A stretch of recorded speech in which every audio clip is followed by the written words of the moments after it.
Hello travelers, today I'm reviewing my experience on the Delta One seats or flight from one of the most expensive seats in the Delta One fleet on the second longest domestic flight in the US, which was New York JFK all the way to Honolulu. So if you didn't know, the longest domestic flight in the US is actually Boston to Honolulu. So we were really close, but we came in second.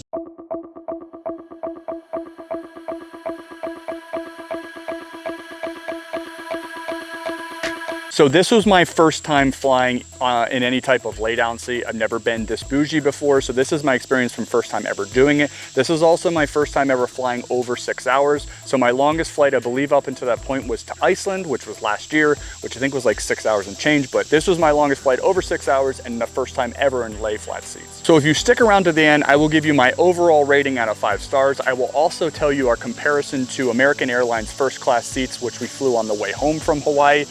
Back to actually Philly airport. So I'll give you a comparison on what Delta One was like to the American Airlines first class. And then I'll also let you know my favorite part and my least favorite part of about the Delta One experience.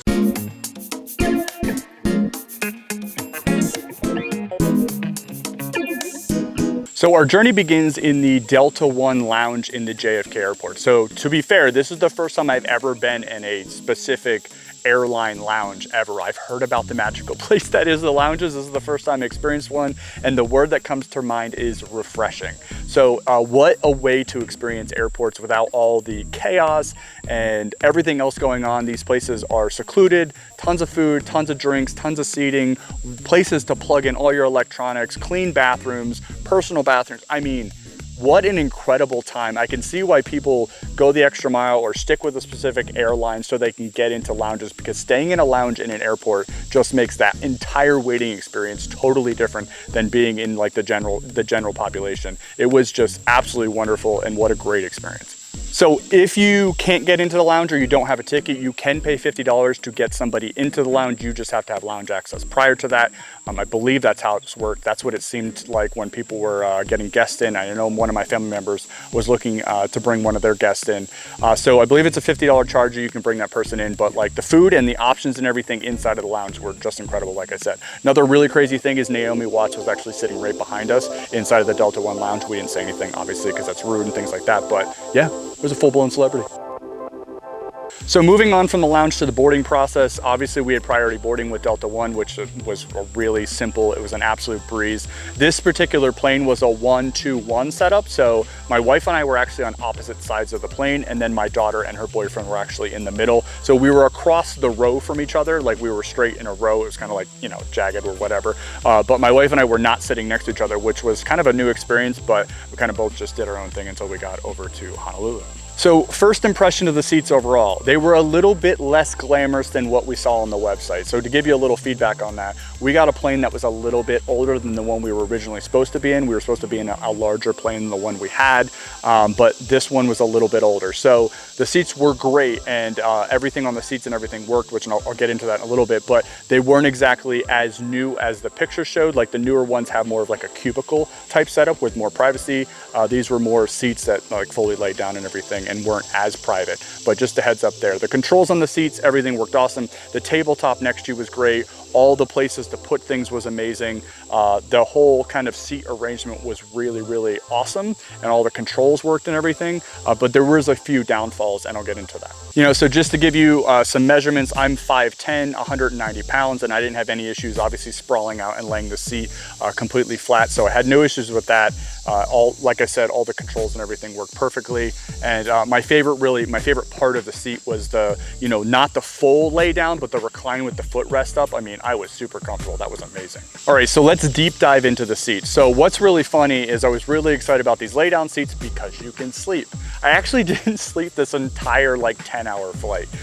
We left at 9 a.m. I got a decent night's sleep the night before. We stayed up in a hotel near JFK, but I didn't sleep the entire trip. Now, I was super comfortable. I was able to do some work with the kind of the tray that pulled out. I was on my laptop doing some editing. I was also watching a couple movies, which that whole thing, I was comfortable with a slight recline with my feet up.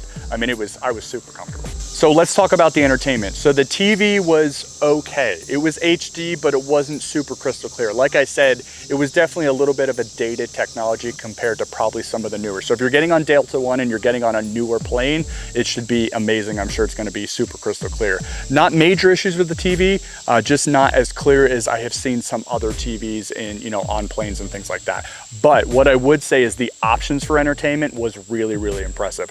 Plenty of things to choose from, new movies, older movies, TV shows. They had a little bit of everything. And I even had things downloaded on my phone ready to rock and roll. I actually didn't even use that. I used the entertainment that was actually on the back of the headrest in the seat in front of me. Okay, so with the in-seat entertainment, they do give you actual headphones. There's like a proprietary plug system for this specific seat, which I didn't really understand. So realize, like, I don't think you could Bluetooth into this TV setup or the entertainment. They give you kind of over the ears foamed headphones. They were comfortable, they were fine, nothing fancy, but nothing terrible either. And then they plugged in kind of over your left shoulder, over your right shoulder, however your setup was, to listen to the TV. They did well. Were they noise canceling?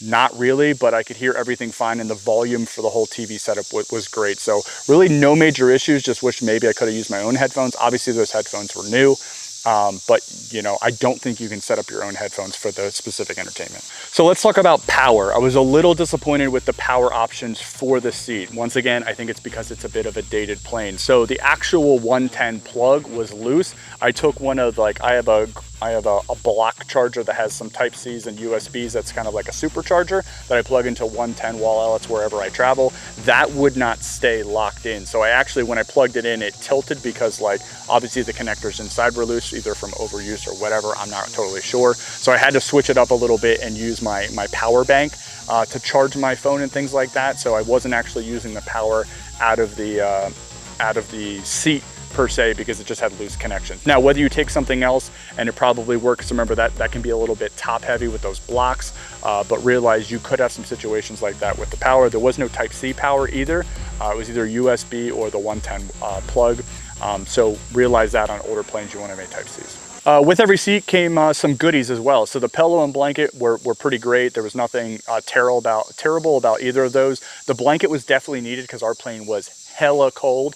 So I was probably a couple hours in and I was like bundling up, and I had pants and like a long sleeve, short sleeve and a long sleeve kind of jacket or sweatshirt on. So normally what I wear on planes, but this plane was certainly extra cold, probably because it was such a long plane ride. But the bag of goodies include, you know, so like a toothbrush, slippers, things like that, a pen, some other random things, which I'll show you, bottles of water and things like that. So that was really cool. I actually kept that and put that in my bag in case I needed anything later in the trip. But they did give you a bag of goodies for kind of, you know, extras. All right, so service. So when you're paying this much for a specific seat, obviously you're looking for an incredible service, and that's exactly what happened. So even though the plane was a little bit dated inside of the seat specifically, the service was exceptional and like next worldly, futuristic, whatever you want to call it. They were on top of everything from drink orders to food to snacks to trash, whatever you needed, they were all over. I had a reusable water bottle as well, and my flight attendant kept bringing me cups of ice because I asked maybe twice or 3 times just to keep, I like a really cold ice water inside of and I was drinking a lot to try to stay hydrated on the plane because it's the fastest way to get dehydrated is when you're on a plane. So it was really staying on top of giving me cups of ice that I could pour into my water bottle. So like just exceptional service. Water and everything, they were all over everything, and with the timely service and how they were getting to everyone was amazing. So with the service comes the food. I had the chicken option for the kind of lunch dinner type thing. I thought the chicken was okay. I thought the sides were actually a little bit better than the chicken. The butter for the roll was unbelievable. I'm not sure why it was so good, but it was amazing. They had like a nut mix as well, which was very, very tasty and wonderful. My family liked their food. Maybe I'm a little bit pickier than them. I thought the food was okay at best. But I did not have the dessert as well. They said the dessert was very, very good. So the food option was kind of probably like a 3 out of 5 for the entire family if we span us. And I had 1 beer on the plane. Obviously drinks come included with the Delta One seats, but I didn't get crazy because we had a lot to do obviously when we got there, and landing, I didn't want to land hungover or anything like that because I had to drive from the airport, but realized that all those drinks and everything are included. I just kept up with a lot of ice water. So the bathroom situation, this is always kind of a stressful thing when you're on planes, at least it is for me. So actually in the Delta One experience, or the Delta One area, we had 2 bathrooms on the left, 2 bathrooms on the right. I think it was 2, it might have even been 4 and 4, I don't remember. I think it was 2 and 2.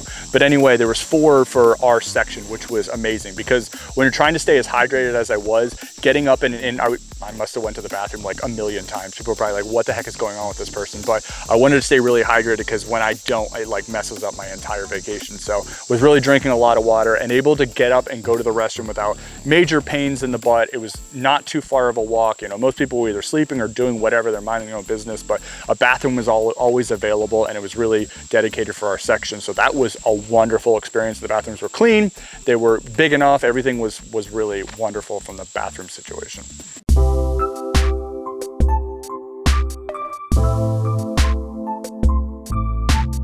All right, so overall from the Delta One experience, I would give it a 4 out of 5. I mean, certainly these tickets are grossly expensive, but 4 out of 5 tells me that, yeah, I think the value is there, especially on super long flights, especially if you want to make sure you're not majorly jet lagged. Now, because I didn't sleep, it really didn't help me in that situation, but I would have been able to sleep absolutely perfect.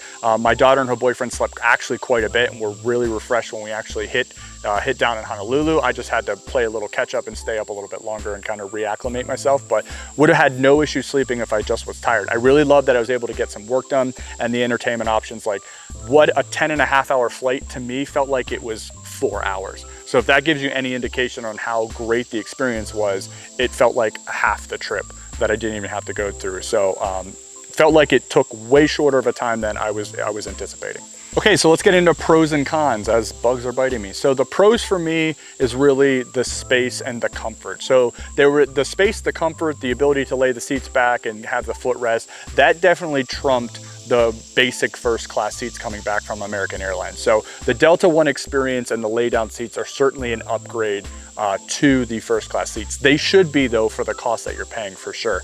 So I thought that was great, and I thought the entertainment options were wonderful with the Delta One experience. All right, let's get into the cons. So for me, just the plane and the seats and the experience being a bit dated was a con for me. The power outlet being loose and not being able to actually use it. So if I didn't have a power bank, I would have been really upset because I wouldn't have been able to power the things I actually wanted to. Like I had my Steam Deck to game on, and I had to use my power bank to keep that charged up. Actually, you know what? I took my Steam Deck charger and that actually stayed plugged in.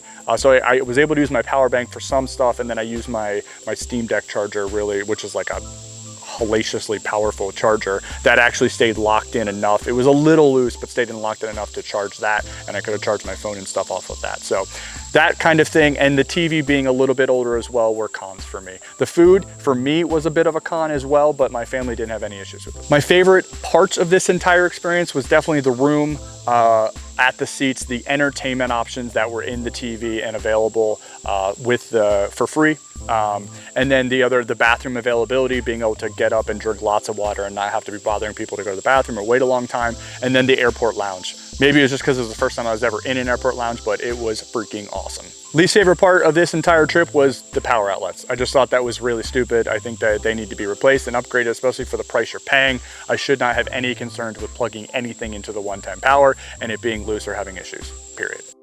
Okay, that is my overall review for the Delta One experience going from JFK to Honolulu, the second longest domestic flight in the United States. Once again, a 4 out of 5. There were some really good things. There were some not so great things. Once again, if you have a newer plane, some of those cons are probably already gonna take care of themselves. We just maybe got unlucky with one of the older planes. We were originally supposed to be on a new plane. We ended up getting an older plane, so realize that you may have that issue as well. So keep an eye on that as you're getting ready for your trip. But Delta One experience, 4 out of 5. Good job.